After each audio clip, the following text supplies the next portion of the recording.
Varicose వ్యాధితో బాధపడుతున్నారంట. తక్కువ ఖర్చుతో ట్రీట్మెంట్ కావాలి అనుకుంటే ఎవిస్ హాస్పిటల్ని సంప్రదించండి. నమస్తే అండి. ఇవాళ నేను చేయబోయేది ఇంటర్వ్యూ కాదు. అంటే ఇంటర్వ్యూ ఫార్మాట్లో ఉండదు. నేనేం క్వశ్చన్స్ అడగబోను. వీలైతే గురూజీ మనకి అనుమతినిస్తే కొన్ని సందేహాలు మాత్రం అడగగలను.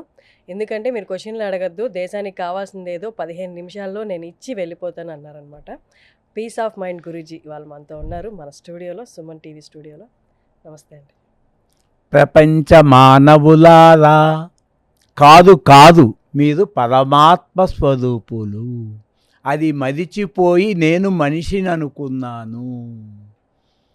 ఈ భౌతిక ప్రపంచమే నిజం అనుకున్నాను. సీఎం పదవులు, పిఎం పదవులు గొప్పవనుకున్నాను. లక్షల కోట్లు విలువైనవి అనుకున్నాను. అలా వెంట పడ్డాను. రాష్ట్ర హోంశాఖ మంత్రి గారు కానీ, రవాణా శాఖ మంత్రి కానీ, ఆర్థిక శాఖ మంత్రి కానీ, సీఎం ఎన్టీ రామారావు 10 నిమిషాలు సీఎంగా ఉన్న ఇంటర్వ్యూకి కూడా వెళ్ళలేదు. రామోజీ ఫిలిం సిటీ కానీ, ఎన్టీ రామారావు గారు, ఉపేంద్ర రైల్వే శాఖ మంత్రి గారు, వాళ్ళ ఇంట్లో కూడా రైల్వే శాఖ, వీళ్ళందరూ మాట్లాడుకోవటం పొలిటికల్ అన్నా. ఎంత చేసినా శాంతి రాదని తెలుసుకున్నా. ఏ మనిషితో పలికినా, ఎంత సంపాదించినా అది నా వెంట రాదని తెలుసుకున్నాను. 1994లో ఎవరో చిన్న నిందేస్తే సూసైడ్కి అటెంప్ట్ చేశాడు, ఆత్మహత్యా ప్రయత్నం. అప్పుడు సిద్ధ సమాధి యోగాకి వెళ్ళి అప్పుడు అందరితో కలవమంటే జగమంతా నా కుటుంబమైన భావన పెంచుకున్నాడు. ఆ తాత వినుకొండలో కొన్ని ఆశ్రమాలు కట్టాను, 10 ఎకరాలు, అట్లా కొంత లక్షలు ట్రస్ట్కి ఇచ్చాను. ఇక్కడ హైదరాబాద్లో కూడా 9 రూపాయలు గజం కొన్నాను బిహెచ్ఎల్ దగ్గర. గజం 9 రూపాయలు 40 ఏళ్ళ క్రితం. 50 ఏళ్ల క్రితమే ఓబ్రా హోటల్కి వెళ్ళాను బాంబేలో. Bombay dyeing, cut off, century, ఇంకెన్నెన్నో టెక్స్టైల్స్ మిల్స్కి సరఫరా చేసేవాడిని. ఇది చాలక 4-5 స్టేట్స్లో కొనేవాడిని. అంతా బిజీ, డబ్బు డబ్బు డబ్బు బస్తాలు. కానీ శాంతి లేదు. అప్పుడు విచారణ చేసి 1996లో అరుణాచలం వెళ్ళింది. అక్కడ నేను ఎవడను 5 రూపాయల పుస్తకం కొనుక్కున్నాను. అప్పుడు ఆయన కూడా పేదవాడే అనుకున్నాను. తర్వాత విచారణ చేస్తే ఇందిరాగాంధీ గారు వస్తే ఆయనకేమీ పట్టలేదు. ఇదేందా అనుకున్నాను. మైసూర్ మహారాజు గారు వచ్చినా పట్టలేదు, ప్రెసిడెంట్ గారు వచ్చినా పట్టలేదు. అని అందరినీ సమదర్శనంగా చూశారు. అప్పుడు నాకు విలువ ఉంటే రిలయన్స్ అంబానీ గారు వస్తే గౌరవిస్తాను, పక్కన ప్యూన్ వస్తే తిరస్కరిస్తాను. ఎందుకు? నాకు ఇతని వల్ల నాకు లాభం వస్తుంది, అతని వల్ల నాకు లాభం లేదు. నా విలువైన కాలాన్ని ఎందుకు వస్తాను? డబ్బు సంపాదించడానికి. కానీ డబ్బులో శాంతి లేదు. ఇప్పుడు ఈ దేహం ఎదురుగా రిలయన్స్ అంబానీ గారు, బిల్ గేట్స్, ట్రంప్ గారు, 200 దేశాల అధ్యక్షులు వచ్చినా, ఎలన్ మస్క్ గారు మొన్న విన్నాను, ఆయన పెద్ద ధనవంతుడంట. ఆయన ధనవంతుడు కాదు. ఎవరూ ధనవంతులు కాదు, అందరూ ధనవంతులే. జ్ఞానధనము అందరి హృదయాల్లో ఈ పంచభూతాలకి ప్రకాశమిస్తున్న అంతర్జ్యోతి ఆత్మ ప్రకాశమే ప్రతి ఒక్కరి హృదయాల్లో. మనమందరం మానవులం కాదు, పాపాత్మలు కాదు, పుణ్యాత్మలు కాదు. కులము లేదు, మతము లేదు, కాలము లేదు, దేశము లేదు. లోపలేముంది? ఆత్మ. మరి మెలకువలో ఆనందం ఉంటే ధనవంతులందరూ ఎందుకు నిద్రపోతారు? ఇప్పుడు రిలయన్స్ అంబానీ కాదు, కంపెనీ మొత్తం మీరు మేలుకొని ఉంటేనే కంపెనీ నడుపుతాము, మేము మానేస్తాము, మీరు 4 రోజులు మేలుకోండి అంటే ఆయన ఏం చేస్తారు? కంపెనీ నడుపుతారా? నడపదు. ఆయన ఆనందం కూడా గార్డెన్ నిధులు అదే. వర్కర్స్ కూడా మీకు బాగా పనిచేస్తే ఒక 4 రోజులు 2 నెలలు ఎమ్మడే నా కంపెనీ మొత్తం నీకు ఇస్తా అంటే ఒక్క వర్కర్ కూడా నిద్రపోకుండా చేయరు. అంటే వీళ్ళు నిద్రపోయినప్పుడు, ఆయన నిద్రపోయినప్పుడు ఆనందం ఒక్కటే. లేచినప్పుడు 10 లక్షల కోట్లు ఉండొచ్చు, 10 రూపాయలు ఉండొచ్చు, వీడి దాకా పైసా లేకుండా ఉండొచ్చు. కాబట్టి ఈనాడు ఐఎమ్ రిచెస్ట్ మ్యాన్ ఇది ఇవ్వగలరు. ఎలాగా అంటే తల్లి గర్భంలో చిన్న అణువు బయటకు వచ్చిన తర్వాత ఏమీ తీసుకురాలేదు మనిషి. ఉదాహరణకి నన్ను రతన్ టాటా గారి దేహం పోయింది, ఆయన దగ్గర ఎన్నో కంపెనీలు ఉన్నాయి, లక్షల కార్లు ఉన్నాయి. ఆ దేహము ఒక నట్టు తీసుకుపోయిందా, ఒక గుండు సూది తీసుకుపోయిందా? అంటే తీసుకుపోవాలన్న ఆ, ఆశ ఎందుకు గురూజీ? అంటే ఇప్పుడు అంటే మనకి ఇన్ని ఎమోషన్స్ ఉన్నాయి, అందులో ఆనందం ఒకటి ఉంది, బాధ ఒకటి ఉంది. ఇవన్నీ ఎక్కువ కాలం ఉండవని తెలుసు, కొన్ని కొంతకాలం ఉంటాయని తెలుసు. అన్నీ ఎక్కువ కాలం ఉండవు కాబట్టి దేన్ని ఆస్వాదించొద్దు అంటే అది కరెక్టా? మీకు 5 పైసలు పైసా 5 పైసలు కావాలా, 500 రూపాయల నోటు కావాలా? గుడిసెలో బతుకుతారా, మైసూర్ ప్యాలెస్లో ఉంటావా? అన్ని వసతులు ఇచ్చి మైసూర్ ప్యాలెస్లో ఉంటే అది హాయి కదా. మరి అన్ని జీవుల ఆనందము గార్డెన్ దగ్గర ఒకటే కదా. గుడిసెలో ఉన్న వ్యక్తికి కానీ, అలన్ బాస్కి కానీ, ట్రంప్ కానీ గార్డెన్ దగ్గర పొందే ఆనందం ఒకటే కదా. అటువంటి గొప్ప ఆనందాన్ని తాకట్టు పెట్టి 1,00,000 కోట్లు 10 లక్షల కోట్లు ఈ భూమి నాది ఆ భూమి నాది కొట్టుకోవడం, తిట్టుకోవడం, చంపుకోవటం, దాంట్లో ఆనందం ఉందా? అంటే నిద్రలో కూడా గురూజీ డౌట్ నాకు. నార్మల్గా పొద్దంతా పని చేయకుండా నిద్రపోయే నిద్ర ఒకలా ఉంటుంది, పొద్దంతా పని చేసి అలసట తీర్చుకుంటూ పడుకునే నిద్రలో సుఖం ఎక్కువ ఉంటుంది. నిద్ర అంటే మనస్సు చేసే కర్మలు అంటే 3 రకాలు ఉంటాయి. దాని ధర్మాలు అంటే కన్ను చూచుట ధర్మం, చెవి వినుట ధర్మం. కన్ను వినదు, చెవి చూడదు.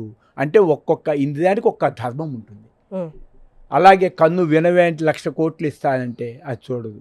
ఈ చెవి చూడమంటే ఇంపాసిబుల్. అట్లాగే ఈ దేహము ఒక శవము. ఇప్పుడు ఈ దేహము ఒక శవము, ఈ దేహము నేను అని ఈ దేహం ఎవ్వరికీ చెప్పలేదు. అట్లా కంటికి కనిపించే ప్రపంచం అంతా శవము, డెడ్ బాడీ అంటే 5 ఎలిమెంట్స్, అది జడము.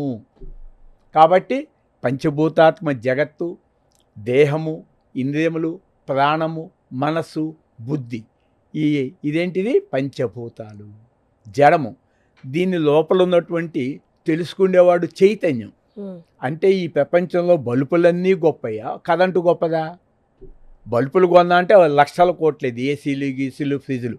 కానీ కరెంటు ఉచితంగా ఇస్తుంది. కానీ కరెంటు విలువ ఉందా? వీటన్నిటికీ విలువ ఉందా? కరెంటు సప్లై చేసాం, ఏం చేస్తారు? ఫ్రిడ్జ్ 50,000 ఫ్రిడ్జ్ 2,000కి అమ్ముకోవాలి. 1,00,000 రూపాయలు 10 లక్షలు జనరేటరు ఇనప సామానికి అమ్ముకోవాలి. అందుకే ఈ దేహానికి ఏ శక్తి అయితే ఉందో, దీనికి ఉనికి కల్పించి దీనికి విలువ కల్పిస్తుందో అది ఎనర్జీ లోపల ఉన్నది. కృష్ణుడు దేవుడు, రాముడు దేవుడు, బుద్ధుడు దేవుడు కాదు. అవి దేహమును ఆ దాంట్లోంచి బోధ చేసింది ఎనర్జీ. దీంట్లో కూడా అదే ఎనర్జీని బోధ చేశాడు. కాబట్టి ఇక్కడ ఉన్నది ఎనర్జీ ఏంది? ఈ జడ ప్రకృతికి అధిపతి. అందుకని మెలకువలో ఈ ప్రపంచం ఉన్నది, కళ్ళలో ప్రపంచం ఈ మెలకువలో ఆగిపోయింది. గాఢ నిధిలో ప్రపంచమే లేదు. ప్రపంచమే లేకపోతే సమస్యలు ఎలా ఉంటాయి? నాకు పెళ్ళే కాకపోతే గొడవలు ఎందుకు ఉంటాయి? నాకు ఆడపిల్లే పుట్టకపోతే నేను ఎందుకు చదివిస్తాను? అంటే మనం 24 గంటలు పడుకోలేం కాబట్టి అది లేదు. అందుకని ఋషులు ఏం చేశారు? బయలుమొక్కి సైంటిస్టులు ఆకాశానికి వెళ్తున్నారు. ఋషులు మౌనంగా వెళ్ళి తన లోపల ఉన్నటువంటి అనంత శాంతిని పొంది అరిషడ్ వర్గాలు కామ, క్రోధ, లోభ, మోహ, అసలు అనేకల కామాన్నే తుంచేశాడు. ఇప్పుడు నా మనసులో కామం లేదు. ఈ ప్రపంచంలో బంగారం అంతా అక్కడ పెట్టండి, సీఎం పదవులు అండి, భూమండలం అంతా ఇవ్వండి, ప్రపంచంలో కరెన్సీ ఇవ్వండి, ప్రపంచంలో వజ్రాలు ఇవ్వండి, ఏది ముట్టుకోదు. 2 ఇడ్లీ పెట్టండి, తీసుకుంటుంది. అంటే ఏ జీవి కూడా ఇంత ఒత్తిడితో బతకట్లేదు. పోనీ ఏ జీవైనా కాకి ఒక బియ్యపు గింజ కూడా శ్మశానాన్ని తీసుకెళ్ళదు, అది దాని దగ్గర ఉండదు. మరి ప్రపంచంలో బియ్యం అంతా నీకు ఇస్తాను, నిధుల్లోకి ఒక బియ్యపు గింజ తీసుకెళ్తారా? శ్మశానానికి వెళ్ళి ఒక బియ్యపు గింజ తీసుకెళ్తారు. ఎవరైనా ఒక బియ్యపు గింజలన్నీ బతుకున్నప్పుడే కదా ఆస్వాదించగలం. మెలకువలోనే, కళలో నీకు పనికి రావు. అందుకని దానికి విలువ ఇవ్వద్దు అంటే ఎలాగ? అంటే నీకు పీస్కి విలువ, మనశ్శాంతికి విలువ ఇవ్వు. గార్డెన్లో ఏమీ లేకుండా మనశ్శాంతిగా ఉన్నావు కదా, దానికి విలువ. దాన్ని పట్టుకొని మనశ్శాంతిని చెక్కు చెదరకుండా ఉంచుకొని నువ్వు కర్మ చెయ్యి. యోగస్థ కుదు కర్మ అని కర్మ చెయ్యి, బ్యాలెన్స్ ఉండు. కర్మ ఫలితాన్ని ఏది జరిగినా యాక్సెప్ట్ చేస్తుంది. అప్పుడు ఏమవుతుంది? నీ పీస్గానే ఉంటావు, అన్పీస్ అవ్వదు. మరి కోరుకున్నప్పుడు కోరిక నెరవేరినప్పుడు వచ్చే అశాంతి కూడా ఉంటుంది. అప్పుడు ఏం చేయాలి? కర్మ చేస్తున్నాడంటే కర్మ ఫలితాన్ని ఆశించే చేస్తాడు. ఆ ఫలితం అనుకూలంగా వచ్చిందా శాంతి, అననుకూలంగా వచ్చిందా అశాంతి. ఇప్పుడు కర్మ చేసిన ప్రతి వాడికి ఏదో ఒక ఎజెండా ఉంది కదా, అదే శాంతికి చేకూరుస్తుందో లాస్ట్కి అశాంతి చేకూరుస్తుందో అది తర్వాత. ఓకే, ఇప్పుడు చెప్తాను. పరమ ఏం చెప్పాడు? నేను కర్మ చేయటం యందు నాకు కర్మఫలంలో నాకు ఆసక్తి లేదు. అంటే కర్మ చేయటం వల్ల ఈ ప్రపంచం అంతా నాకు వచ్చేసింది, అయినా నాకు లాభం లేదు. ప్రపంచం అంతా పోయింది, నాకు నష్టం లేదు. అంటే లాభ నష్టాలు ఎవరు? మనోభావాలు. నేను ఎవరిని లోపల? పరమాత్మని. పంచభూతాలకే యజమాని అయితే నేను నష్టపోయేదేంటి? ఒక 100 ఎకరాలు కంచేసుకున్నావు, పోయింది, అయినా భూమి నా నుంచి పుట్టింది కదా. అదిగో భూమి బయట ఉంటుంది. భూమి 100 ఎకరాలు నీ 5 అడుగుల స్థైర్యంలో ఎట్లా పట్టింది? 100 కాళ్ళు నీ 5 అడుగుల స్థైర్యంలో ఎట్లా పట్టింది? ఒక కప్పు ఏమైనా పట్టిందా లోపల? తీసుకోండి, ఈ వాటర్ బాటిల్ తీసుకోండి, ఆ నగలు తీసుకోండి, ఒక బియ్యం కింద మనసు లోపల పెట్టండి, ఒక రూపాయి బిళ్ళ లోపల పెట్టండి, పెట్టలేదు. అది బయట పెడుతుంది, నాదనే తలపు ఉంటుంది. మరి ఋషులకి మునులకి తపోభంగం అయినప్పుడు కోపం ఎందుకు వస్తుంది? వాళ్ళకు కోరిక ఉంది, శాంతిని చేరాలి, శాంతిని నాలో ఉంచుకోవాలన్న కోరికతో ఆ కర్మ స్టార్ట్ చేశారు, మెడిటేషన్ కర్మ. ఎవరికైతే కోపం వచ్చింది మునులు ఉన్నారు వాళ్ళని పిలిచి అడగండి, ఎందుకు వచ్చింది, నన్ను అడగండి. మీకు తపోభంగం అయితే నాకేం తపోభంగం అవ్వదు. మీరు మెడిటేషన్ లో కూర్చుంటే ఎన్ని గంటలు కూర్చోగలరు? ఇది మెడిటేషన్. ఇంకా నాకు ఏమీ లేదు, మెడిటేషన్ లేదు, పాడు లేదు, నిద్ర లేదు. 4 ఏళ్ళ నుంచి నిద్రపోరు అంతే. 1 గంట కూడా 20 సంవత్సరాలని ఇంతే. మీరు చెప్పు తీసుకొని కొట్టండి, ఉమ్మేయండి. ఓర్పు. ఎవరో తపోభంగం ఆయన అడగండి, నన్ను అడుగుతాదే. నేను నా తపోభంగం అయితే చెయ్యండి. అది విశ్వామిత్రుని అడగండి. మేనక వచ్చేటప్పటికి ఆకర్షించి నీ తపోభంగం అయింది నాయన విశ్వామిత్ర అంటే ఆయన అడగండి. ఆయన కూడా నాకు గురువే కాబట్టి నేను తపోభంగం చేసుకోదు. ఇలా చూసినా కూడా ఏం కాదు. ప్రపంచంలో స్త్రీలను చూసినా ఏం కాదు, ఎందుకంటే అది మసిగా చూస్తాను కాబట్టి. చూడగానే స్త్రీల దాకా వెళ్ళట్లేదు. దృశ్యం ఏదైనా దృశ్యం తద్నశ్యం. నువ్వు మనసులో ఏది చూసినా అది మసి అయిపోతుంది, కానీ లోపల ఉన్నది సావులేని ఆత్మ. కాబట్టి మెలకువలో ప్రపంచం ఉంది, కళలో మెలకువది లేదు, గాఢ నిద్రలో మెలుగు ప్రపంచం లేదు, స్వప్న ప్రపంచం లేదు, నిద్రాస్థితి. అంటే అక్కడ నో మై నో వరల్డ్. అక్కడ జీవుడు లేడు, జగత్తు లేదు, ఈశ్వరుడు. 8 గంటలు ఉన్నాం. అటువంటి ఆనందాన్ని 8 రోజులు పొందొచ్చు కదా, 8 సంవత్సరాలు ఉండొచ్చు కదా. మన రమణ మహర్షి అట్లా ఉన్నప్పుడు 11 సంవత్సరాలు మనసే కదలలేదుగా. ఇలా ఎలుకలు కొట్టిన చర్మము మాంసం తింటుందా అంటే వాళ్ళు అది పొందారు. కాబట్టి ఇవి భౌతిక సంపద, దీంట్లో సుఖం లేదు. అంటే దీనికి శాంపిల్ ఏమి ఇస్తా అంటే మందు. దేహానికి ఎన్ని రోగాలు వచ్చినా ప్రపంచంలో మందులు డాక్టర్లు ఉపయోగపడతారు, కానీ ఈ ప్రపంచంలో డాక్టర్లందరూ మందులంది కరెన్సీ అందా ప్రపంచం నీ సొంతమైన ఈ దేహం ఖాళీ మసి కాక తప్పదు. లేదా ఆదోళలు గుంట తీస్తారు, దాంట్లో పూడుస్తారు, మట్టి కప్పేస్తారు. శ్మశానాలు ఎన్నో ఉన్నాయి ప్రతి ఊళ్ళో, చూసుకోండి. కాబట్టి నేను చెప్పేది పీస్ ఏంటంటే, పీస్కు రావాలంటే ఒక మానసిక మందు ఇస్తున్నాను. తల్లి గర్భంలో చిన్న అణువు, అక్కడ ఏ వస్తువు కానీ ఏ వ్యక్తి కానీ లేదు. నా తల్లని కానీ, నా గురువని కానీ, అమ్మని కానీ, కులం అని కానీ, మతం అని ఒక తలపు లేదు. తల్లి గర్భంలో అణువుగా ఉన్నప్పుడు అక్కడ ఏ నామము రూపము లేదు, ఏ ఒక్క వ్యక్తి లేడు, ఇష్టము అయిష్టం లేదు, నీ దేహం కూడా లేదు. కాడ నిద్రపోగానే ఏమైంది? నీకు ఒక వస్తువు పైన లేదు, ఒక వ్యక్తి కూడా నీకు కనిపించట్లేదు, నీకు ప్రపంచమే లేదు, భూమి కనిపించట్లేదు, సూర్యుడు కనిపించట్లేదు, చంద్రుడు కనిపించట్లేదు, సముద్రాలు కనిపించట్లేదు. గాఢ నిద్రలో నువ్వు అడిగితే భూమి మొత్తం ఇచ్చేస్తాను, సముద్రాలు మొత్తం ఇచ్చేస్తాను, చెట్లు మొత్తం ఇచ్చేస్తాను, ప్రపంచంలో బంగారం అంతా ఇచ్చేస్తాను, సూర్యలోకం ఇస్తాను, చంద్రలోకం ఇస్తాను, 14 భువనాలు ఇస్తాను, 1 కోటి మంది కృష్ణులు ఇస్తాను, 1 కోటి మంది రాముళ్ళు ఇస్తాను. నువ్వు ఏమి కోరుకుంటే నామరూపాలు అది ఇస్తాను. అది గార్డెన్లు సినిమా తెరలాగా ఉన్నావు అనంతంగా. ఒక్క జ్ఞాపకం గుర్తు చెయ్యి, గార్డెన్ నిధిలో చేయలేవు. గతము చెప్పు, భవిష్యత్తు చెప్పు. అక్కడ ప్రెజెంట్, వర్తమానం. అంటే భగవంతుడు వర్తమానం, ఆయనకి బర్త్ లేదు, డెత్ లేదు. ఎవరికైతే బర్త్ ఉందో, డెత్ ఉంటే అతను దేవుడు కాదు, పరమాత్మ కాదు. ఆకారం తీసుకుంటే. కాబట్టి ఆత్మకి ఆకారం లేదు, నిరాకారం. అది చావు బతుకులు ఉన్నాయా ఆత్మకి? ఆకాదం ఉంటే చావు పుట్టుకుని ఉంటాయి. ఆకాదం లేని నిరాకాదం అయి ఉండాలి. కాబట్టి నిరాకాదం అనంతమై ఉండాలి. నాకు ఇక్కడ ఒక డౌట్ ఉంది గురూజీ. ఇప్పుడు మనందరిలో ఉన్నది కూడా ఒక ఆత్మ, ఇన్ని ఆత్మల, ఒకే ఆత్మ ఇన్ని ముక్కలుగా కనిపిస్తుంది. ఇన్ని ముక్కలుగా అంతే. ఇప్పుడు ఉదాహరణకి 1,00,000 కార్లు ఉన్నాయి. 1,00,000 కార్లో 1,00,000 మంది డ్రైవర్లు ఉంటారు. 1,00,000 మంది డ్రైవర్లు కావాల్సిందే. అలాగే 84 లక్షల జీవరాశుల్లో నడిపే డ్రైవర్ ఒకడే డ్రైవర్. అదే నా అంశ అన్నాడు. అంటే పరమాత్మ అనంతుడయ్యి సుప్రీం ట్రాన్స్పోర్ట్ అయ్యి అన్నిట్లో ఉన్న కరెంట్ ఉంది. అంటే ఇప్పుడు ఈ దేహం తను చాలించిన తర్వాత ఆత్మ వెళ్ళి సోర్స్ ఆత్మ ఏదైతే ఉందో సుప్రీం అనంతంలో కలిసిపోతుంది. అవును. కానీ మళ్ళీ జన్మ అంటారు, మళ్ళీ అంటే మళ్ళీ ఆత్మ వస్తుందా? గార్డెన్ నిద్రలో నువ్వు అనంతంగా ఉన్నావు, లేవగానే నువ్వు మీద డ్యూటీ పెట్టుకొని నాకు పని పెట్టుకున్నాడు. ఈ పనిలో వెళ్తూ మరణించినప్పుడు అక్కడి నుంచి మళ్ళీ రీబర్త్ తీసుకుంటే ఇంకో బాడీ. ఎప్పుడైతే నాకు ఇంక అక్కర్లేదు, నాకు డిజైర్స్ అక్కర్లేదు, నేను ఇంక జన్మ ఎత్తక్కలేనప్పుడు ఈ బంధాలని ఈ డ్యూటీ పెట్టుకోడు. అందుకే మీరు 1,00,000 కోట్లు ఇచ్చినా నేనేమి యూట్యూబ్ ఛానల్కి రాను. నేను రావాలనుకుని చెప్పేసి వెళ్తున్నాను. అది ఎవరు డిసైడ్ చేస్తారు? నాకు ఇంకా జన్మలొద్దు అని నేనే డిసైడ్ చేసుకుంటాను. నేను అంటే మీ లోపల ఉన్న నేను అంటే ఆత్మేక.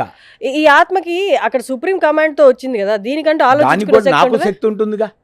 దానికి ఏ శక్తి అయితే ఉందో నాకు అదే ఉందిగా లోపల. కాన్షియస్నెస్ కదా. అంటే ఇంకో జన్మ కావాలి అనుకోవడం కోరిక. అంటే ఆత్మ కోరికలు ఉన్నాయి. ఆత్మకు ఉండదు, మనసుకు ఉంటుంది. కాబట్టి మనసు ఆత్మ వేరు, మనసు వేరా? అంతే కదా. ఆత్మము తన స్వయం శక్తితో ప్రకాశించేది, దాన్ని బానిసగా బతికేది మనసు, ఇన్స్ట్రుమెంట్. మనసు శరీరానికి సంబంధించింది, ఆత్మకు సంబంధించింది, దానికి సంబంధించింది, దీనికి సంబంధించి మధ్యలో మిడిల్ అన్నమాట, మీడియేటర్. బాడీని వాడుకుంటుంది ఆ మనసు కోరిక వచ్చిన తర్వాత. అంటే ప్రపంచంలో రెండే ఉండాలి కదా, ఐదర్ ఆత్మ ఉండాలి లేదా మానవ శరీరం ఉండాలి. మధ్యలో ఈ ఎలిమెంట్ ఏంటి? అది ఎందుకు వచ్చిందో అడగండి మనసుని. గార్డెన్ నిద్రలో లేవు కదా మనసా, ఎందుకు లేసావు, ఎందుకు ఈ కోరికలు, ఎందుకు వెళ్తున్నావు అని దాన్ని ప్రశ్నిస్తే లోపలికి వెళ్ళమ్మా అంటే అది లోపలికి ఆగుద్ది. ఇక మనసు బయటికి వెళ్ళదు. అంతే. ఆత్మ క్రియేట్ చేయాలి ఇంకొక ఆత్మనైనా శరీరాన్నైనా, అంతే కదా. క్రియేట్ చేయదు మనసే. ఇప్పుడు నేను మనసు మాట్లాడుతుంది, మనసు ఈ మనసుని ఎవరు క్రియేట్ చేశారు? నేనే బాస్ని. మీరంటే ఎవరు? ఆత్మ, మన శరీరం. అంటే మీ ఆత్మే మీ మనసుని క్రియేట్ చేసుకుంది. అంతే. సర్వెంటు. నా మనసు నాకు సర్వెంటు, నా కళ్ళు సర్వెంటు, కాళ్ళు సర్వెంటు, కానీ నేను సర్వెంట్ని కాదు. ఆత్మ ఒక సర్వెంట్ని క్రియేట్ చేసుకుంది, అది మనసు. నాకు వాడుకోవాలి కాబట్టి క్రియేట్ చేసుకున్నాను, అవసరం కాబట్టి. తను చాలించిన తర్వాత ఆత్మ సుప్రీంలో కలిసిన తర్వాత ఈ మనసు శరీరం మనసు ఉండదు. మనసు ఉంటే ఇక మళ్ళా పుట్టుద్ది. మనసు డిలీట్ అయిపోయిన తర్వాత ఇక పుట్టదు. ఉదాహరణ సముద్రంలో ఉంది, దాంట్లో ఉప్పు బొమ్మ వేసాం. ఉప్పు బొమ్మ కదగటానికి వెళ్ళి దాంట్లో కదిగిపోయింది ఇంకెక్కడ ఉంది ఉప్పు బొమ్మ? అంటే ఇప్పుడు మనసు డిసైడ్ చేస్తుంది నేను ఇంకో జన్మ ఎత్తాలా ఎత్తకూడదు. అంతే అంతే. ఆ మనసు డిసైడ్ చేసుకునే అంత పర్మిషన్ దానికి ఎవరు ఇచ్చారు? సర్వెంట్ కదా ఆత్మకి. నువ్వే ఇచ్చావు. అంతే. బుద్ధి అంటే ఆత్మ. మనసు కదిలితే మనసు, నిర్ణయిస్తే బుద్ధి. మళ్ళీ 4వ ఎలిమెంట్ వచ్చింది అయితే ఇక్కడ. అదే ఒక పనే చేసినప్పుడు తేడా ఉంటుంది. అంతే. కాబట్టి ఈ ప్రశ్నలన్నీ కూడా మీకు దొరకవు. కాబట్టి గార్డెన్ నిద్రలో ఎవరైనా సరే ఒక్క ప్రశ్న అడిగితే వారికి ప్రపంచం మొత్తం ఇచ్చేస్తారు. మీరు సాధన చేసుకోవాల్సింది ఏం లేదు. ఇంకా ఇదంతా అహంకారం. నేను ఇన్ని జన్మలు ఎత్తాను, ఇన్ని కర్మలు, రాముడు ఎవరు? నా దృష్టిలో రాముడు పుట్టలేదు, కృష్ణుడు పుట్టలేదు, భూమి పుట్టలేదు, సూర్యుడు పుట్టలేదు, చంద్రుడు పుట్టలేదు, దేహం పుట్టలేదు, ఇంద్రియ పుట్టలేదు, మనసు పుట్టలేదు, బుద్ధి పుట్టలేదు. నేను పుట్టుక లేని వాడిని. అయిపోయింది. ఇది దొరకదు కదా. అంతే. మరి కోట్లు పారేసి బుద్ధుడు వెళ్ళి తపస్సు చేశాడు. మీరు చేస్తారా? ఆ స్థితి కావాలంటే ఎలా వస్తుంది? ఆ స్థితి వస్తుందేమో మనిషికి. సాధన చేస్తే వస్తుంది. విరక్తితో కూడా వస్తుంది, వైరాగ్యంతో కూడా వస్తుంది. వైరాగ్యం చేసుకుంటే వస్తుంది. ఇలాగే సాధన అయిపోతారు. ఆశా మోహములు, స్వార్థము, కామమే లేదు కదా. కామం లేనప్పుడు ఏముంది? ఈ కామము, కోరిక సన్మార్గంలోకి ఉపయోగపెడుతున్నాం. మానవులందరూ దేవుళ్ళే. మీ గుణాలను మార్చుకొని పరమ పవిత్రంగా జీవించండి. స్టామినా పెట్టుకోండి. ఏ గుణాలు మార్చుకోవాలి? అదే సత్వగుణ. 3 గుణాలు ఉంటాయి కదా. ఏంటవి? అదే దుర్గుణాలకి దూరంగా ఉండటం. సత్వగుణాన్ని పెంచుకోకుండా మంచి పనులు చేస్తున్నా కూడా మంచి పనులు కూడా కష్టాలు ఉంటాయి. మంచి పనికే కష్టాలు ఉంటాయి. అంతే. మంచి పని కష్టాలు తక్కువ ఉంటాయి, ఎక్కువ దుష్టకర్మాలకి ఎక్కువ ఉంటాయి. 100% తప్పు చేస్తే శిక్ష ఉంటుంది. అది ఎండ్లో ఉంటుంది. మంచి పని ఇప్పుడు నేను మధ్యలో చేసని కూడా మొదటి ఉంటుంది. నుంచే కష్టాలు ఉంటాయి. మధ్యలో కూడా ఉంటుంది. కాబట్టి ఉదాహరణకి నేను మర్డర్ చేస్తాను, నాకు పీస్ ఉంది, చెయ్యి రోడ్డు మీద మర్డర్ చేసి అక్కడే నిలబడు, మరి ఎందుకు పారిపోతావు చెప్పు? నీకు తప్పు చేశాను ఫీలింగ్ భయం ఉందిగా, భయం లేకపోతే అక్కడే ఉండు. తప్పు చేశానని భయం కాదు, శిక్షిస్తారనే భయంతో అవును, ఎందుకు పారిపోతాడు. అది నువ్వు మంచి పనే కదా, నీకు ఇది శిక్ష ఎందుకు? అంటే నేను తప్పు చేశాను ఫీలింగ్ ఉంది కదా, చెప్పు, చెయ్యి బాకు. వాడికి శిక్ష లేదు అని తెలిసిన నాడు అది గొప్ప పని అని ఫీల్ అయ్యి అక్కడే అందుకని ఉంటాడు. శిక్షలు ఎందుకంటే శిక్షణ కోసం. ఇప్పుడు టెర్రరిస్టులు ఏదో పేస్ చేశారు, అతన్ని పట్టుకుంటారు, లేదా బాంబులు వేసేసి 1,00,000 మందిని చంపేస్తారు. వీళ్ళు ఆ టెర్రరిస్టులు మళ్ళీ చచ్చిపోయారుకో అదే ఆలోచనతో మళ్ళా పడతారు. కాబట్టి వాళ్ళు ఏం చేయాలి, వాళ్ళ టెర్రరిజాన్ని తీసేసి వాళ్ళకి సన్మార్గంలో మానసికంగా మార్పు తీసుకురావాలి.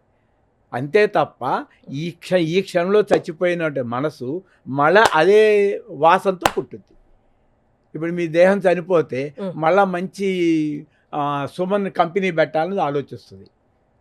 సుమన్ లాంటి కంపెనీ, అప్పుడు మళ్ళీ వచ్చి సుమన్ లాంటి కంపెనీ ఇంకా మంచిది పెట్టాలని చూస్తుంది. అదే వాసన లేకపోతే ఈ భూమండలం వచ్చేది అక్కర్లేదు. ఇప్పుడు గార్డెన్ దగ్గర మీరు హాయిగా ఉన్నారు, ఇప్పుడు మీది ఇక్కడికి వచ్చారు. ఇది వాసనే చెప్పడం కూడా కోరికే. కానీ ఈ కోరిక ఏంటి, సర్వమానవులకి మంచి చేస్తుంది. సర్వమానవులకి మంచి చేస్తేనే మంచి, నాకు నేను మంచి చేసుకుంటే మంచి కాదా? నాకు నేను మంచి అంటే నన్ను నేను తెలుసుకోవటమే మంచి, మీదెవదో తెలియజేస్తున్నాను అంతే. మీరు పరమాత్మ స్వరూపులు, అలా ఉండండి అంతే. అది కండిషన్ లేదు, మీది ఎలా ఉంటారు, నో కండిషన్. నేను ఎవరికి కండిషన్ పెట్టను, నేను ఎవరి కండిషన్లో ఇలా సాధన చేస్తా అంటే 24 గంటలు ఫోన్ చేయొచ్చు. 9550531831. ఇలా పరమ శాంతిని పొందాలి అనుకున్న వాళ్ళే కాంటాక్ట్ చేస్తారు. చెయ్యండి ప్లీజ్. ధన్యవాదాలు గురించి.